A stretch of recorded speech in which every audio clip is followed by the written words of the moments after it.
All right, and up next we got Warlley Alves taking on Jeremiah Wells.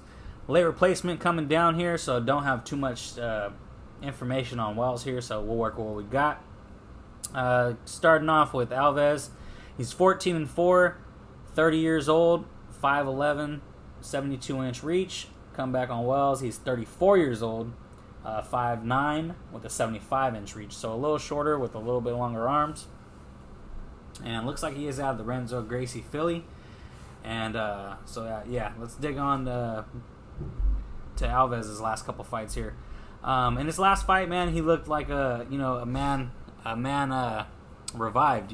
He took on Laziz, and he went out there and got it done in that first round through 3 vicious body kicks in a row, and ended up folding Laziz like a lawn chair. It was impressive to say the least.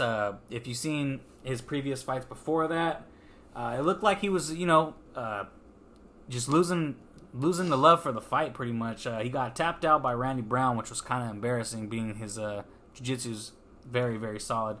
And then a knockout loss to James Krause the fight before that. But other than that, if anybody knows Warlley, man, he's just a gamer, dude. He's so dangerous. He's fought the best of the best and beaten some of them. So yeah, you got to watch out with this dude. His jiu-jitsu is just so slick, so dangerous, and his hands too. And we just seen in his last fight his kicks as well. So he's an all-around threat.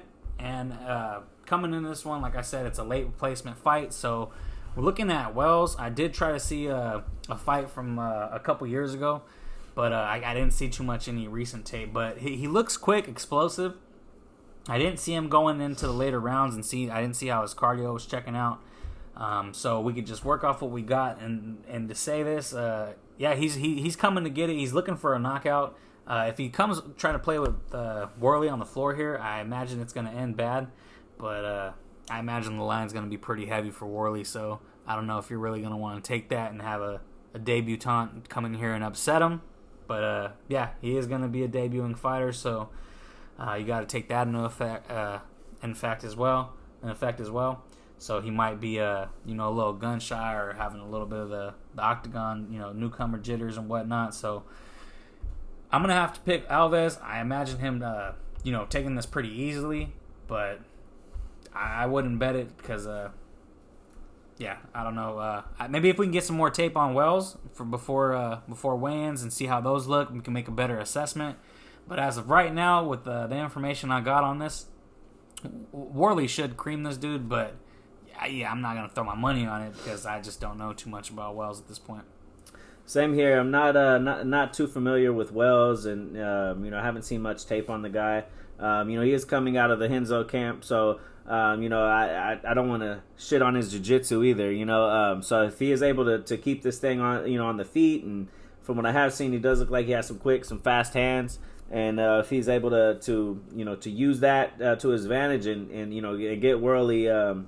And keep Warlley on the feet, I think he might be able to make some noise. But for Warlley, man, he's just that wily veteran. He came in the UFC hot, and he fought the best of the best guys. Came in against Alan Jouban in 2014, and then he took on Nordine Talib, and then he choked out Colby Covington. He choked out Colby, and then after that, 6 months later, he loses to Brian Barberena, loses to Kamaru Usman by decision, of course. And then, after that, he just started rotating. 2 wins here, lost to James Krause, beat Sergio Moraes, then lose to Randy Brown. So he's been kind of up and down since that initial UFC run. And he's trying to get back on track here, and I think this might be his ticket to kind of get back into his winning ways. But he does have very sick jiu-jitsu coming out of X Gym. So if he's able to get this to the floor, is definitely what he's going to be looking for. But I think just Wells is just a huge question mark. So we're not really sure what we're going to see out of the guy.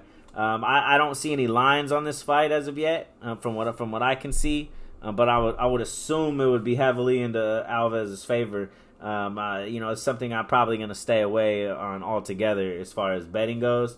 But pure pick, I gotta go with Alves. Yeah, and looking at it right now, this guy hasn't fought in almost 2 years too. So, in the competition he's been fighting, man, they're nothing like Warlley. So we have to go with Warlley, but I mean, even looking at some of his older fights, like I told you, I only seen like maybe one of them. He looks quick, but he also looks super bulky and muscular.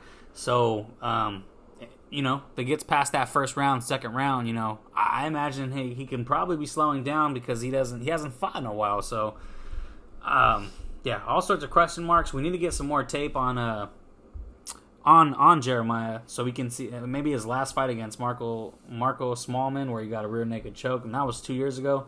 Peep that fight. That was the second round. So maybe if we can get watch that fight, get a tape on it, get a better look at it, maybe we're able to make a bet. If he does slow down, like heavily, then maybe second round, third round prop is live for Warlley. Otherwise, that first one should be live, but the first round should be live as well. But yeah, man, lots of question marks, lots of ways to play it. Definitely stay tuned. But yeah, just going off pure pick, we got to take Warlley.